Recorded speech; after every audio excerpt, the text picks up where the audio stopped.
मित्रांनो, सध्याच्या या महागाईच्या वेळेमध्ये जिथे गाड्यांची किमती रोज वाढत आहेत, पेट्रोल डिझेलच्या किमती वाढत आहेत, टोल टॅक्सेस वाढत आहेत, या सगळ्या वेळेमध्ये एखादी कार विकत घेणं, त्या गाडीला चालवणं, त्या गाडीला मेंटेन करून ठेवणं हे खूप अवघड काम होत चाललंय.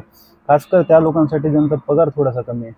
पण काय होईल जर तुम्हाला एक अशी गाडी देण्यात आली जी तुम्हाला घेताना सुद्धा स्वस्त पडेल, चालवताना स्वस्त पडेल आणि त्या गाडीला मेंटेन करणं सुद्धा खूप स्वस्त आहे. तर कोणती गाडी आहे अशी मी तुम्हाला दाखवतो. गाडी आहे मित्रांनो मारुती सुझुकीची अल्टो K10, जी की 1000 सीसीच्या 3 सिलेंडर इंजिनसोबत आपल्याला मिळते. CNGचं ऑप्शनसुद्धा या गाडीमध्ये आहे आणि भारतातल्या सगळ्यात जास्त विकल्या जाणाऱ्या गाडींपैकी ही एक गाडी आहे. तर नेमके या गाडीचे एक्सटेरियरमध्ये इंटेरियरमध्ये काय फीचर्स आहेत किंवा गाडी चालवायला कशी आहे, गाडीचं जे इंजिन आहे त्या इंजिनचा परफॉर्मन्स कसा आहे, या सगळ्या गोष्टींबद्दल डिटेलमध्ये चर्चा करूयात या व्हिडिओमध्ये. तर मित्रांनो, या प्रकारची काही शिकी आपल्याला कारमध्ये मिळते. लॉक आणि अनलॉकचं बटन आपण इकडे पाहू शकतात. मागे जे आहे ते सुझुकीचा लोगो आपल्याला या ठिकाणी मिळतो. त्यानंतर इकडे सुद्धा आपल्याला सुझुकीचा लोगो आणि या प्रकारची काहीशी हेक्झॅगोनल ग्रिल पाहायला मिळते. त्यानंतर हेडलाईट जर का पाहिलं तर साधे हॅलोजनमध्ये रिफ्लेक्टर हेडलॅम्प आपल्याला पाहायला मिळतात. इकडे इंडिकेटर तुम्ही पाहू शकता. त्यानंतर गाडीच्या साईडमध्ये जर का आलं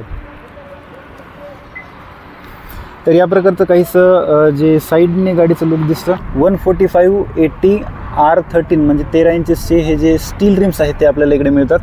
फेंडरवरती हे इंडिकेटर आपल्याला मिळतं. त्यासोबत रफ ब्लॅक फिनिशमध्ये जे ORVMs आहेत ते तुम्ही पाहू शकतात. साध्या फ्लॅप टाईप जे डोर हँडल्स आहेत ते सुद्धा तुम्ही इकडे पाहू शकतात. आणि समोर जर का पाहिलं तर हा अँटिना आपल्याला या ठिकाणी मिळतो. आता जाऊयात गाडीच्या आतमध्ये. आणि गाडीच्या आतमध्ये जाण्याआधी मी तुम्हाला दाखवतो की गाडीचं जे बोनेटचं खाली इंजिन दिले ते कसं आहे.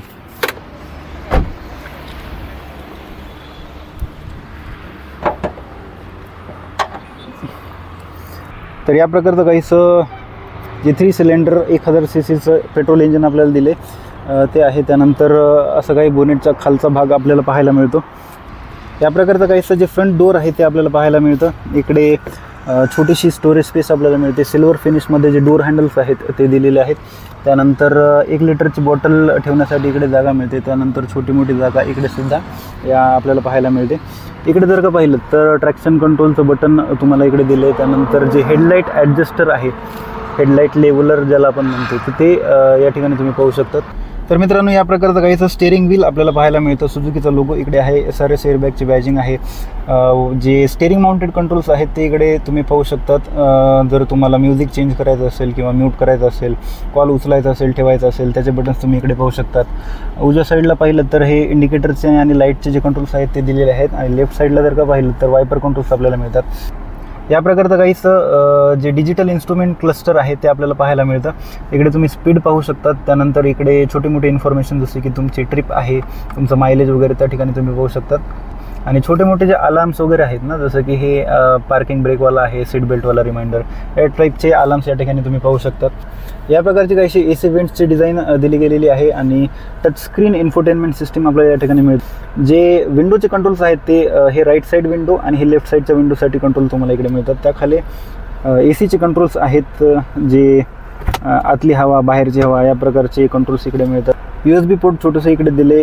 छोटंसं जे 12 वोल्टचं चार्जिंग सॉकेट आहे ते सुद्धा या ठिकाणी मिळतं. आणि ऑक्सचं सुद्धा छोटंसं ऑप्शन आहे. त्यानंतर इकडे छोटं मोठं स्टोरेज स्पेस आहे, कप होल्डर्स आहेत, गिअर नॉब या प्रकारचा काही दिसतो. हँडब्रेकच्या खाली सुद्धा तुम्हाला थोडंफार जे स्टोरेज स्पेस आहे ते मिळतं. लेफ्ट साईडला पाहायला गेलं तर इकडे सुद्धा डॅशबोर्डच्या खाली तुम्हाला छोटीशी स्टोरेज स्पेस मिळते. समोरची सीट जी आहे ना मित्रांनो, मी माझ्या हाईटच्या अकॉर्डिंग सेट केलेली आहे. आणि लेगरूम आणि हेडरूमसुद्धा मला या ठिकाणी खूप चांगला मिळतो. या प्रकारचं काहीसं मित्रांनो रिअर डोअर आपल्याला पाहायला मिळतं. आणि ही जी आहेत या रिअर सीट्स आहेत, 2 फिक्स्ड ज्या हेडरेस्ट आहेत ते या ठिकाणी तुम्ही पाहू शकतात. आणि या प्रकारच्या ज्या फॅब्रिक सीट्स आहेत त्या आपल्याला मिळतात. समोरची सीट माझ्या हाईटच्या हिशोबाने सेट केलेली आहे आणि जवळपास एवढा लेगरूम मला मिळतो आहे. आणि हेडरूम जर का दाखवायचं झालं तर खूप म्हणजे सफिशियंट हेडरूम जो आहे तो या ठिकाणी मला मिळतो. बूट स्पेस जे आहे ते या प्रकारचं काहीसं 214 लिटरचं जे बूट स्पेस आहे ते आपल्याला मिळतं. वर जे आहे पार्सल ट्रेसुद्धा आपल्याला या ठिकाणी मिळतो.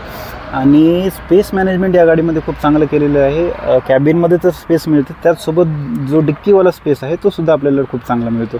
मित्रांनो, मी आलो आहे गाडीच्या ड्रायव्हिंग सीटवरती आणि आता पाहूयात की गाडी नेमकी चालायला कशी आहे.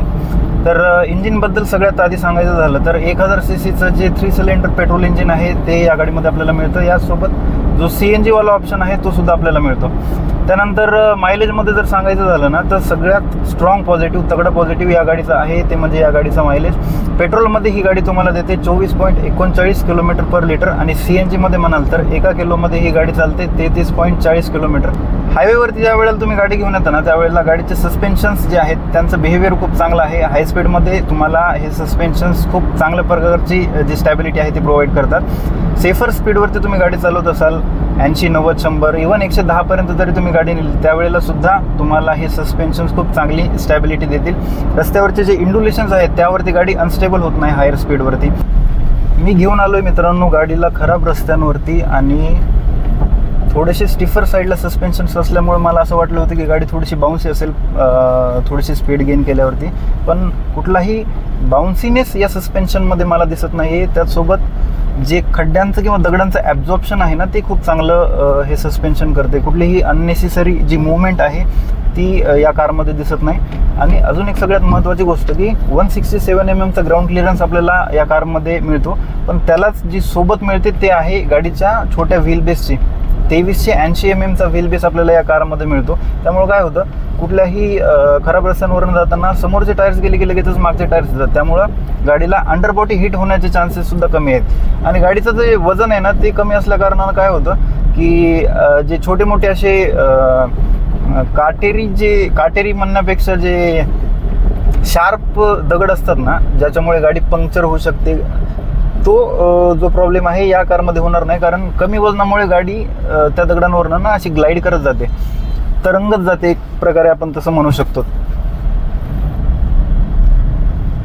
आणि गाडीविषयी सगळ्यात एक जी चांगली गोष्ट आहे ती म्हणजे गाडीची जी व्हिजिबिलिटी आहे ना, जो ग्लास एरिया आहे गाडीचा, जी ORVMची साईज आहे, जे IRVMमधनं मागचा व्ह्यू आहे, पूर्ण मागची विंडस्क्रीन आपल्याला या ठिकाणी दिसते. त्यामुळं व्हिजिबिलिटीच्या बाबतीत कुठलीही कमी गाडीमध्ये नाही आहे. तुम्ही सिटी ट्रॅफिकमध्ये गाडी चालवत असाल किंवा कंजेस्टेड रस्त्यांवरती तुम्ही गाडी नेलीत ना त्या ठिकाणी तुम्हाला व्हिजिबिलिटी वाईज कुठलाही प्रॉब्लेम या कारमध्ये होणार नाही. त्याचसोबत गाडीची जी साईज आहे ना ती थोडीशी छोटी आहे, त्यामुळं काय होतं सिटी ट्रॅफिकमध्ये चालवताना या गाडीचं जजमेंट खूप चांगलं लागतं. आणि जिकडे गर्दी असते वाहनांची त्या ठिकाणी तुम्ही गॅप्समधनं इझिली काढू शकतात किंवा जे टाईट पार्किंग स्पेस असते त्या ठिकाणी सुद्धा ही गाडी खूप लवकर पार्क होते. त्याचसोबत गाडीचा जो टर्निंग रेडियस आहे ना तो सुद्धा खूप कमी आहे, म्हणजे खूप छोट्याशा जागेमध्ये गाडी पूर्णपणे युटर्न घेऊ शकते. ऑफिशियली हा जो टर्निंग रेडियस आहे हा 4.5 मीटर एवढा सांगितलेला आहे आणि सिटीमध्ये तुम्हाला गाडी फिरवायला ना खूप सोपं पडेल. हायवेला जर तुम्हाला 100-120 म्हणजे 100-110 पर्यंत जरी तुम्ही क्रूज केलं त्यावेळेला स्टेअरिंगचा रिस्पॉन्स हा खूप चांगला आहे. आणि अचानक ज्या वेळेला तुम्हाला लेन चेंज करावे लागते ना तेव्हा तिथे सुद्धा तुम्हाला ही गाडी जी आहे ती स्टेबल फील होते. अजून एक जो स्ट्रॉंग पॉझिटिव्ह आहे मित्रांनो या गाडीचा तो काय आहे की गाडीना मेंटेन करायला खूप सोपं आहे. मेंटेन करायला सोपं मी का म्हणतोय, कारण गाडीची जी सर्व्हिसिंग आहे ती खूप कमी खर्चामध्ये होते. त्याचसोबत गाडीचे जे स्पेअर पार्ट्स आहेत ते सुद्धा स्वस्त मिळतात. सेफ्टीमध्ये मित्रांनो तुम्हाला या गाडीमध्ये 6 एअरबॅग मिळतात ज्या की स्टँडर्ड आहेत बेस मॉडेलपासून टॉप मॉडेलपर्यंत. त्यानंतर ABS EBD सारखे फीचर्स तुम्हाला यामध्ये मिळतात. इलेक्ट्रॉनिक स्टॅबिलिटी कंट्रोल प्रोग्राम आहे. त्यानंतर रिव्हर्स पार्किंग सेन्सर जे आहेत ते सुद्धा मिळतात. जे लोक गाडी नवीन चालवायला शिकलेले आहेत ना त्यांना ही गाडी म्हणजे एक तर ज्यांना गाडी शिकायची आहे किंवा जे ऑलरेडी नवीन गाडी शिकलेले आहेत त्यांच्यासाठी ही कार म्हणजे बेस्ट ऑप्शन आहे. चालवायला ही गाडी खूप सोपं आहे. चालवायला सोपी मी का म्हणतोय, कारण क्लच गाडीचं खूप लाईट आहे, गाडीची व्हिजिबिलिटी खूप चांगली आहे, गाडीचं स्टिअरिंग आहे ते सुद्धा लाईट आहे, जे गिअर शिफ्टिंग आहे ती सुद्धा खूप चांगली आहे. त्याचसोबत मायलेज तुम्हाला चांगलं मिळतं. त्यानंतर इंजिनचा जो रिस्पॉन्स आहे सगळ्यात महत्त्वाचा तो खूप चांगला आहे. कन्क्लुजनमध्ये मी तुम्हाला फक्त एवढंच सांगेल की जर तुम्हाला कमी पैशांमध्ये एक रिलायबल प्रोडक्ट पाहिजे असेल, व्हॅल्यू फॉर मनी प्रोडक्ट पाहिजे असेल, एक असं प्रोडक्ट पाहिजे असेल ज्याची रिसेल व्हॅल्यू खूप चांगली आहे, ज्याची रनिंग कॉस्ट कमी आहे, ज्याचा मेंटेनन्स कॉस्ट कमी आहे, तर तुम्ही अल्टो K10ला नक्कीच कन्सिडर करू शकता. या गाडीला जर तुम्हाला पाहायचं असेल किंवा या गाडीला टेस्ट ड्राईव्ह तुम्हाला घ्यायची असेल तर Maruti Suzuki Arena showroom Nanded या ठिकाणी तुम्ही येऊ शकतात. या डीलरशिपचं जे ॲड्रेस आहे तो मी तुम्हाला डिस्क्रिप्शनमध्ये देईल. तर गाडी कशी वाटली आणि व्हिडिओ कसा वाटला या दोन्ही गोष्टी तुम्ही मला कमेंटमध्ये प्लीज सांगा. भेटूयात अशाच एका नवीन व्हिडिओमध्ये. खूप खूप धन्यवाद. जय हिंद.